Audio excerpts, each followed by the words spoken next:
Hey there guys, Cubby here with my comic reviews for this week. I went out on a limb and I read Buffy #1. Buffy season 10 #1. I'm gonna preface this before I go into it a little more. I hate Buffy. I really hate Buffy. I tried to get into it and I'm not a girl, so I didn't like it.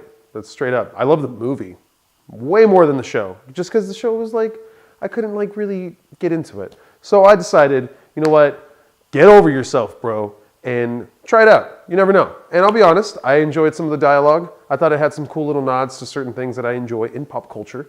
But at the same time, a lot of it felt forced. And being that I don't know too much, I mean, I know like Faith, and I know like who Willow is, obviously, because everyone has a crush on Allison Hannigan. Like, you should know who that is. But like, I know the characters. I mean, I grew up around it.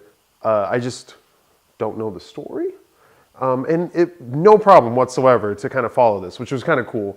The fact that it's the 10th season of something, and you can jump into it, and for the most part, as long as you kind of know a little bit about it, yeah, it makes sense. It makes total sense, and it wasn't terrible. It was just kind of cheesy in certain parts, and I understand that's how it goes. So for that, I'll give it a pretty good rating, but it's still Buffy. And it's still something that I'm not totally into. And they were kind of doing some cool stuff, but at the same time, it was just like, it's so forced. It's so like old. Why are you still doing stuff like that? I mean, I don't know. It wasn't my cup of tea. So I'm gonna give it 3.5 Nerd Skulls because it was still pretty good, even though it's not my flavor.